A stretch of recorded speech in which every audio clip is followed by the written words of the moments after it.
I feel like I need to finish a story that I started this morning. I just told you briefly about a lady that many years ago, this lady had been in church and served the Lord, but she walked away from the Lord. And I think it had been maybe as long as maybe 8 or 10 years, or maybe more than that. I'm not exactly sure of the years that she had just walked away from the Lord, went out into sin, involved in all kinds of things in the world of sin. And she's the lady that when I went to knock on her door, that she would just barely open the door enough that I could see her, and her eyes were cast down, and she was condemned in her backslidden condition. I went several times, I don't know how many times, several times, and other people in the church, this is when we were pastoring in Oklahoma, several people from the church had gone by to see her, and to no avail. I'm not sure how long that it transpired there in the different contacts that were made, but one New Year's Eve, she came to church. And in that service, she came to the altar and wept and cried and got back to God. Served the Lord in the church all those years, and she actually just passed away a couple of years ago, went to heaven. The Lord restored that backslider. Her daughter is Tricia Adams, that has helped with the Lloyds in Haiti for a few years. And it is an amazing thing what God can do to restore backsliders. Amen. Praise the Lord. The book of James, chapter 5, in the last 2 verses. James, chapter 5.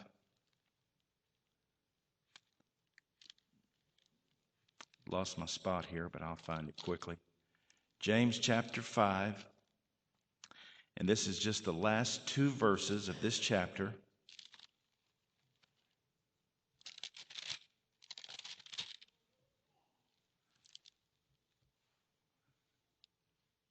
Verses 19 and 20.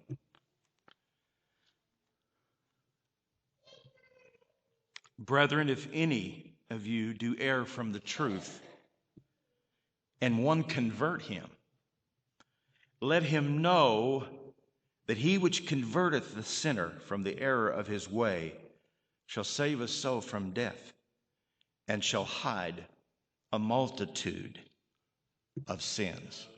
Praise God.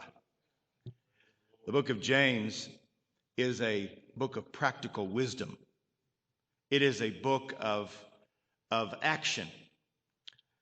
James and his theology of not just knowledge, but of action, doing. Don't be just hearers of the word, but doers of the word. And he gives many examples of this practical wisdom. When you look through and read through these few chapters here in the book of James, that James is continually saying, put what you know to action. Do something about it. And don't just say, I believe that this is right, or I believe this is what the Bible says, but put it into action. Make it a practical thing. Make it a practice in your life. He goes through a number of different topics. Talks about the importance of bridling your tongue. That's pretty practical. Controlling your tongue. As a matter of fact, in chapter 3, he gives a big discourse on the tongue and what can happen whenever a tongue is not held in check. That it can do tremendous damage. He also talks about pure religion. He says one thing to say, I believe this needs to be done, but he says pure religion is really taking care of the fatherless and the widows, ministering to people that are in need. Don't just have a knowledge of ministry or a knowledge of people that are in need. He's saying do something about it. And he carries on with that same theme when he talks about people that he says don't just notice people that are in need of food or in need of clothing and say, God bless you. I hope that the Lord provides you with what you need. But instead, he gives the exhortation. Clothe them. Feed them. Put it to action. Do something about it. Gives instruction about our attitude toward people we're not to give priority to people who come into the meetings and they have wealth and they are rich, and we don't say to that person, hey, you get the favored spot and they get special treatment. Did you treat everyone equally? So the book of James is filled with this kind of practical wisdom. And it closes out with these two verses that I read to you tonight for a text. Brethren, talking to the church, talking to believers. If any of you do err from the truth, if any of you err from the truth, and one convert him. So it's a message that he's dealing with the fact that there are going to be times when those among you stray away. And when that happens, that we take practical steps to try to restore them back to God, back to the right way, if they stray away. And we know, and we discussed this morning in the service, and I really don't want to belabor the point, but I do want to make the point strong. The importance that we not only know who the backslider is and how that he got in that condition. We talked about that this morning. But tonight we want to talk about how can we restore that person? How can we get them back in the right place? And as I described this morning, there are people everywhere. There are people that you're in contact with. And I just trust that through the emphasis on this topic today, that over these next few days, you're going to be coming in contact with people, or the Lord is going to put people on your mind, and you're going to start thinking about them and praying for them, because we do have a responsibility. And I believe that James is saying, take action. If you see someone that is erred away from the truth, if they have strayed away from the right way, then he says, convert him. Convert that person.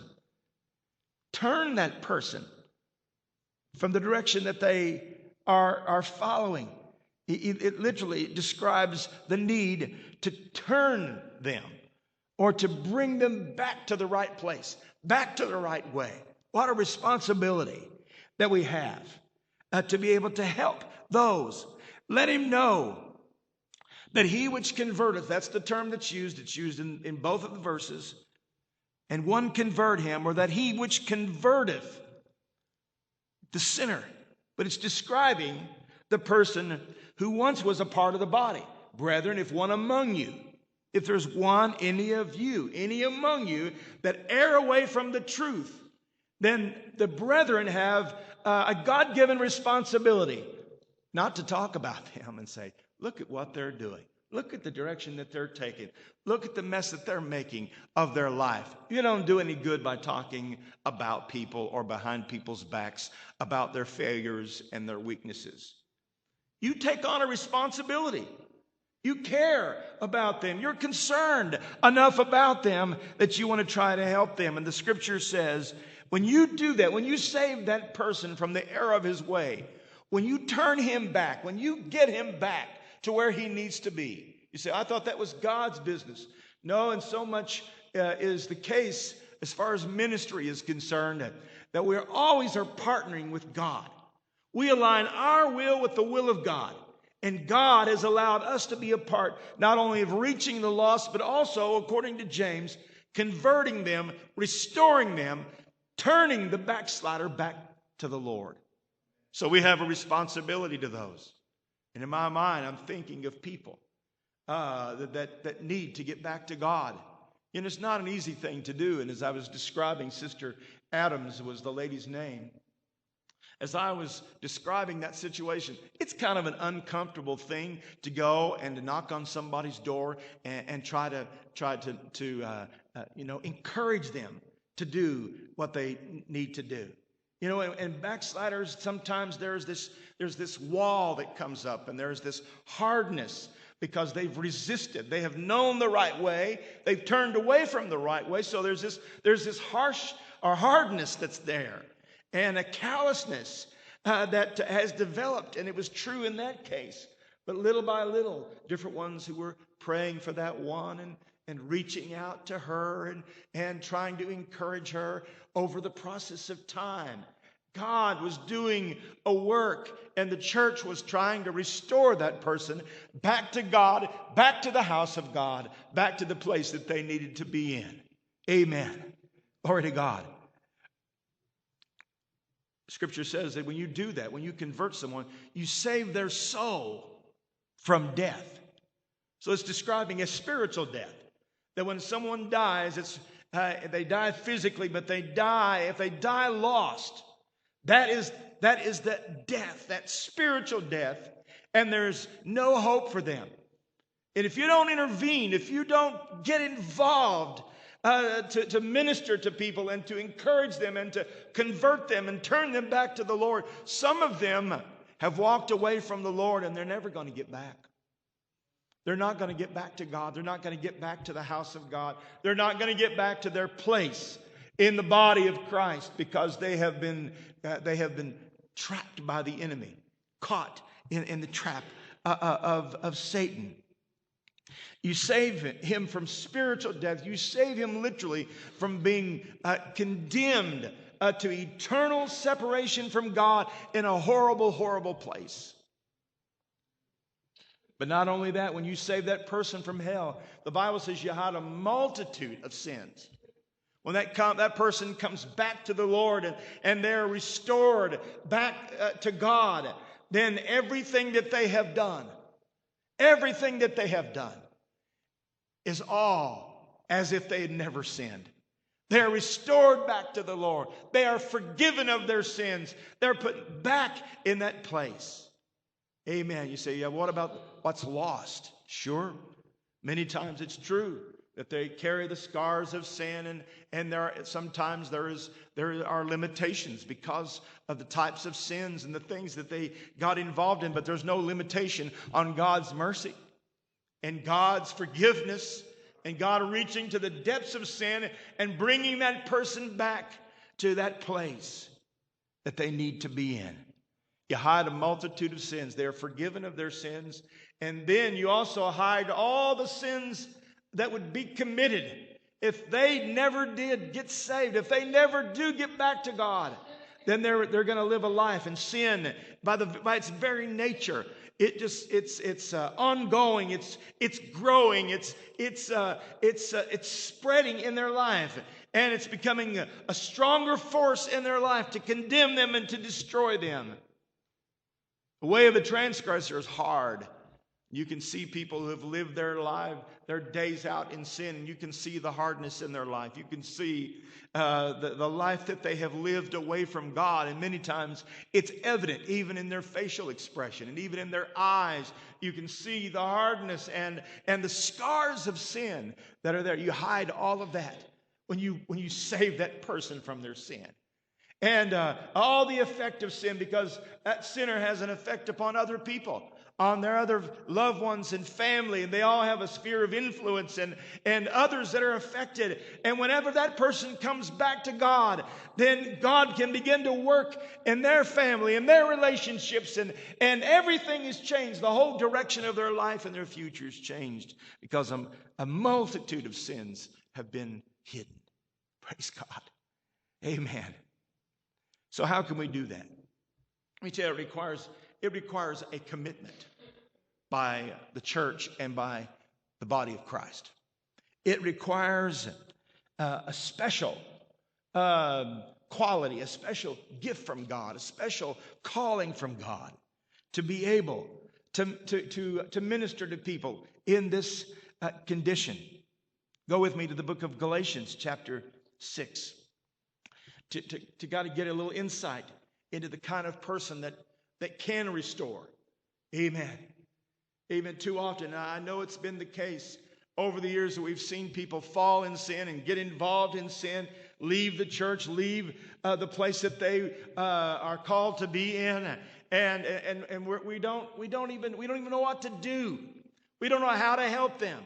And sometimes all we do is just condemn them and just shake our head thinking, what a shame it is that they have done what they're doing. But I believe that James is saying that we need to have a practical approach to those that are bound in their sin, that we need to try to restore them. We need to do our part in the kingdom of God to restore the backslider.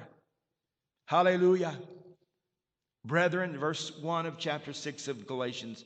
Brethren, if a man be overtaken in a fault, ye which are spiritual, restore such a one in the spirit of meekness, considering thyself, lest thou also be tempted.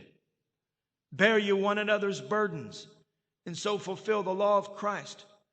For if a man think himself to be something when he is nothing, he deceiveth himself. What is the predicament that the backslider is in? Well, this text says he's overtaken. He has been trapped. He has been caught. He is trapped. He's now in the grip of sin. He's in the grip of the enemy, of his soul. You say, well, it's his own fault. Well, it doesn't really make any difference whose fault it is. If they're caught, if they're in the hands of the enemy, if their life and their future is being destroyed, if they're condemned by their sin, it doesn't really matter how they got in the predicament that they are in. We just need to understand that they're in need, and that we have a calling, a responsibility to them. According to the book of James, the practical steps that we're supposed to take is we need to try to restore them. Brethren, if a man be overtaken in a fault, if he is caught in a trap, if he's held fast by sin, it really makes no difference. It could be because he was offended. It could be because he could be offended at people in the church. He could be offended at God. A lot of people turn away from church because they don't think God did for them what they expected him to do. A lot of reasons why that people get caught in the trap of the enemy. They stray away. They stray away from the truth. They stray away from the Lord. They stray away from the body of Christ. They begin to cool off in their fellowship with the Lord, and suddenly they're like a bird caught in a trap. They are caught. They are overtaken by their weakness and by their temptation, and they are caught in a trap, and they can't get out. They need someone to come. They need someone to involve in their life. Sometimes it requires, a confrontation, and I'll talk about that here in just a minute. I'm getting ahead of myself. The scripture says here, "Ye that are spiritual." Now that's pretty hard to define. It's hard to say, well, I guess I'm the spiritual one, so I'm the one that I need to step up. No, this is describing a person who is not following a carnal pursuit, but they are following after spiritual things. It doesn't mean that you have some special ability or calling or even qualities in your life other than that you're pursuing after the things of the Spirit. And you're growing in the things of the Spirit. Ye that are spiritual, you're the one that needs to step forward. You're the one that needs to pursue them, to go after them, to try to restore them, to try to get them turned around and get them back in the place that they need to be. Those that are spiritual, that you're seeing the things of the Spirit being produced and growing in your life, and you're experiencing the touch of God upon your life. You have a responsibility to those that are backslidden and are in need. Amen. Brethren, if a man be overtaken in a fault, ye which are spiritual, restore such an one in the spirit of meekness. Now this, obviously, meekness doesn't mean weak, but it describes strength that's under the control of the Spirit of God. Meekness there's a gentle approach. There is a loving approach. There is a approach that's selfless, that shows genuine love and genuine concern for people. And by the way, sinners and backsliders, If you've got motives that you shouldn't have, they can pretty well see right through you. So go to them in the spirit of meekness. Go to them with that kind of a spirit, understanding that you could be just where they are if it were not for the mercy and the grace of God. And to read on in the verse, restore such a one in the spirit of meekness, considering yourself, making sure that you are not going to fall into that same trap of the enemy. Consider yourself, lest thou also be tempted. And so you do have a responsibility to approach the backslider as a spiritual person, as a person who approaches them with love and kindness and gentleness, to minister to them and to restore them. You approach them examining yourself. You don't just approach them without times before the Lord and in the presence of the Lord, examining yourself, asking the Lord to clear out any wrong or ill motives, so that when you approach them, that you are able to do the work of God, to speak for God, to minister to that person who is caught in that trap of sin. Bear you one another's burdens, and so fulfill the law of Christ. You come willingly to minister to them, willing to help them in whatever way that you can, to even get under the load that they are in and to help them lift that load and help them get out of the trap that they're in.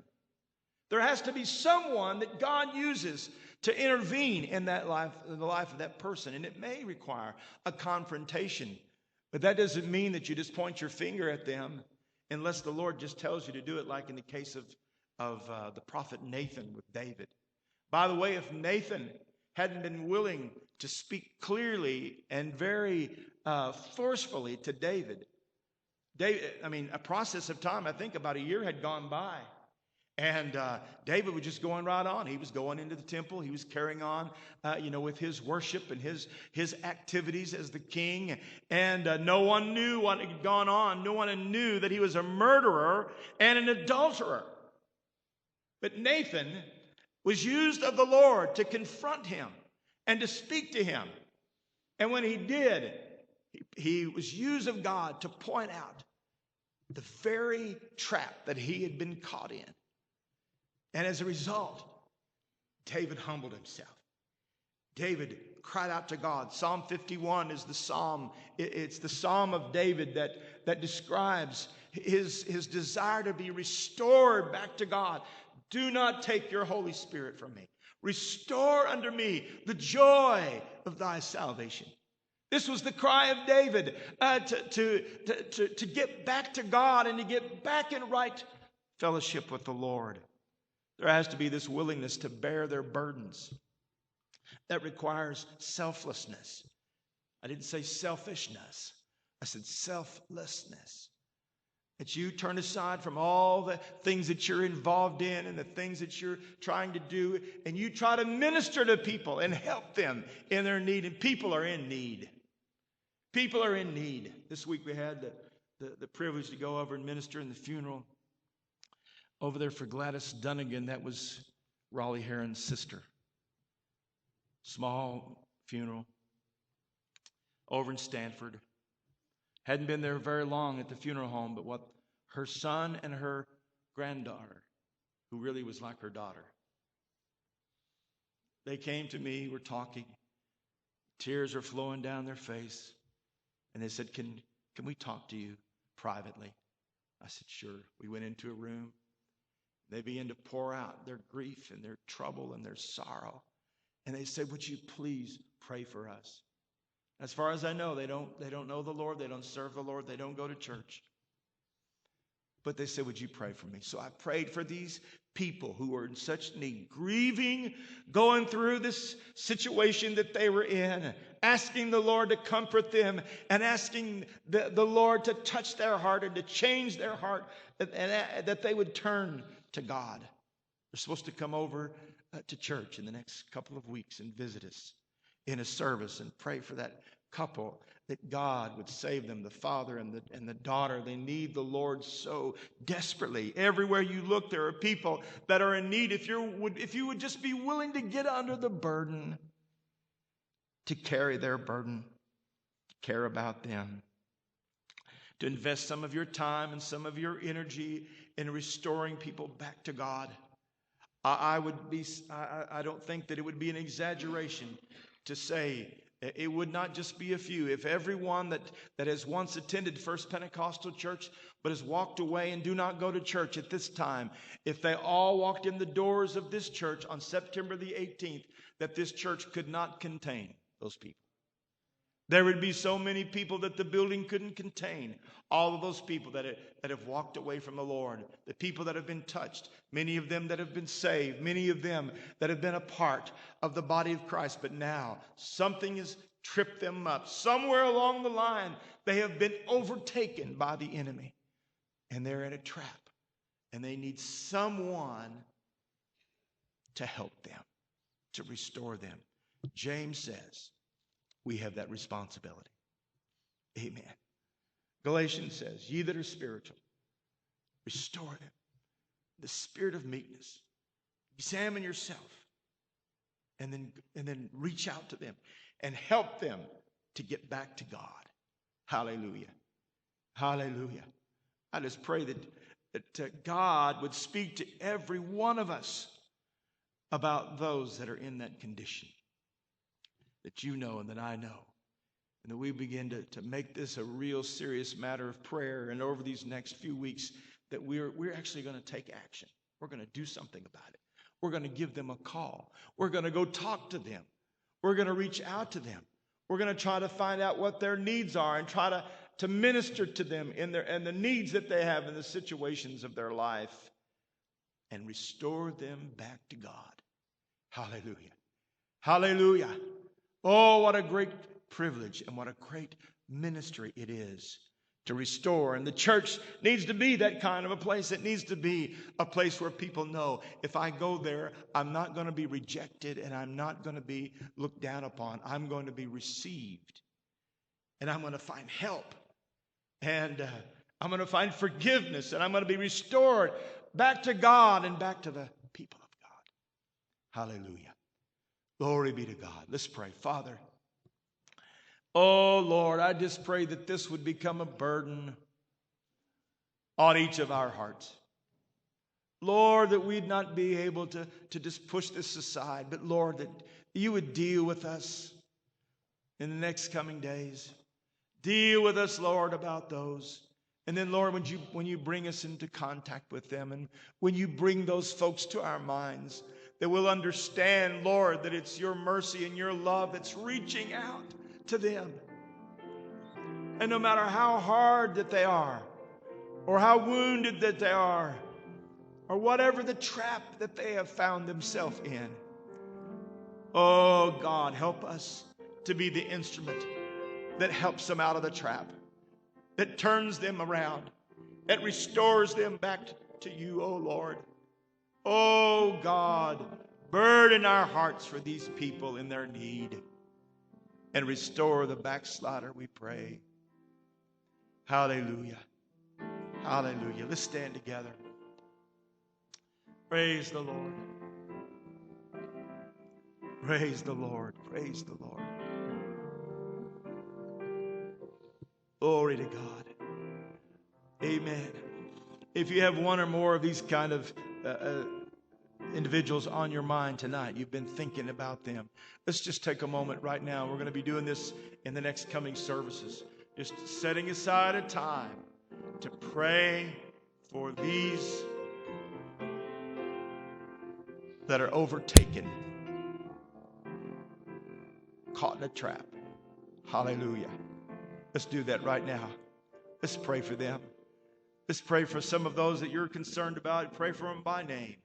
And let's believe God to begin a work in their hearts of restoration. Hallelujah. Oh, Lord. Oh, Lord. God, that everyone in this church would take it to heart. Lord, we just pray today, Lord, for young people and for those who were once even bus kids here at our church. Lord, that they've had an experience with you. They have come into contact, Lord, with you and with truth. Today, Lord, they've slid away. They're far away. And Lord, they're entangled in sin. And Lord, they're getting deeper and deeper in sin and further away from you, Lord. May God help us to be that instrument that intervenes. Help us to be that voice that warns. Help us, Lord, to involve ourselves to bring them and to restore them and turn them back to you, I pray, oh God, in Jesus' name. Oh, Lord, in Jesus' name, in Jesus' name. Hallelujah, hallelujah. Glory to God. Praise the Lord. The person that is qualified to restore either is spiritual. Looking into that phrase, the meaning, not carnal, not fleshly, but spiritual. Building up the spiritual man. Amen. You're in a pursuit of spiritual things. You're in the Word. You're in prayer. You're moving into the things of the Lord. If you want to be used of God in this type of restoration ministry, be filled with the Spirit. Be a spiritual person.